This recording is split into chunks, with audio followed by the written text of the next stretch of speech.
एक बार की बात है, एक रोहन नाम का लड़का था। वह बहुत ही शरारती था। उसकी शरारतों से पूरे मोहल्ले के लोग परेशान रहते थे। वह शरारती होने के साथ साथ पढ़ाई और खेल कूद में भी काफी अच्छा था। उसकी शरारत के कारण पूरे मोहल्ले के लोग उसके पिता के पास उसकी शिकायत लेकर जाते थे। रोहन के पिता भी रोहन की शरारतों से बहुत तंग आ चुके थे, जिसके कारण मोहल्ले के लोगों से अक्सर रोहन के पिता का झगड़ा होता रहता था। एक दिन रोहन के पिता ने रोहन को उसकी शरारत के लिए बहुत डांटा। उसे बाहर खेलने जाने से मना कर दिया और घर पर ही पढ़ाई करने को कहा। रोहन घर पर ही पढ़ाई कर रहा था और उसके पिता टेलीविजन देख रहे थे। टेलीविजन पर देश के प्रधानमंत्री मोदी जी का एक एड आ रहा था, जिसमें वे देश को स्वच्छ रखने के लिए स्वच्छता अभियान के बारे में बता रहे थे। तभी रोहन की नजर टेलीविजन पर आ रहे मोदी जी के एड पर पड़ी। वह बहुत ही ध्यान से मोदी जी के एड को देखने लगा और उनके इस एड से वह बहुत प्रभावित हुआ।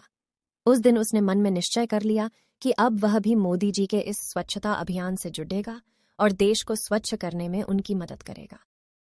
दूसरे दिन रोहन सुबह उठा और मोहल्ले के सभी लोगों को इकट्ठा करके मोहल्ले में सफाई के लिए बोलने लगा।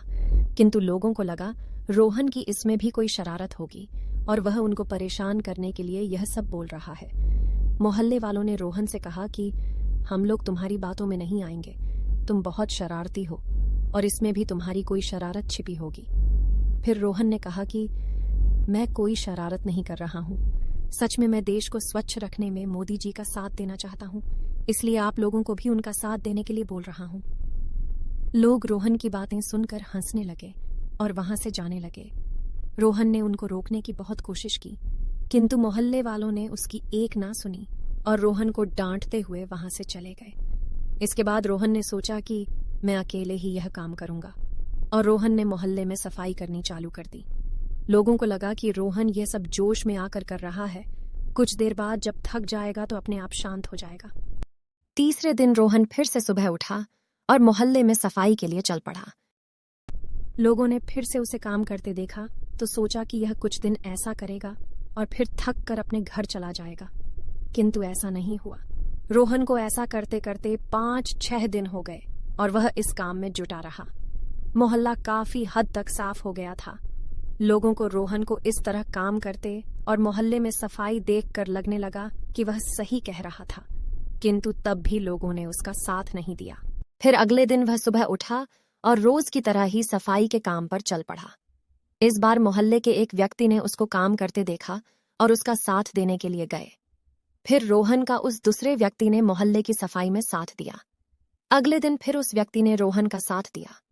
उन दोनों को यह काम करते देख मोहल्ले के कुछ लोग और आकर उसका साथ देने लगे, जिससे मोहल्ले की सफाई और भी जल्दी होने लगी। फिर कुछ दिन ऐसा ही चलता रहा। एक दिन जब रोहन सफाई के लिए घर से बाहर जाने लगा, तब उसके पिता ने उससे कहा कि रोहन रुको, मैं भी तुम्हारे साथ चलता हूं। और रोहन के पिता ने भी सफाई में रोहन का साथ दिया और सफाई करनी शुरू कर दी।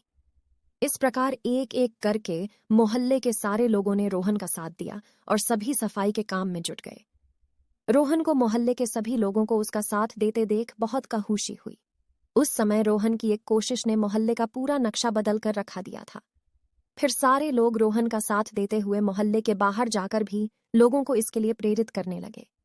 इस कहानी से हमें यह शिक्षा मिलती है कि जिस प्रकार एक एक पैसे जोड़कर धन का संचय किया जाता है और जिस तरह रोहन ने अपने मोहल्ले को स्वच्छ करने की ठान ली और एक एक करके मोहल्ले के सभी लोगों ने उसका साथ दिया, उसी तरह यदि देश का हर एक नागरिक एक एक करके देश को स्वच्छ रखने की ठान ले तो भारत देश को बहुत ही जल्द एक साफ और सुंदर देश में परिवर्तित किया जा सकता है।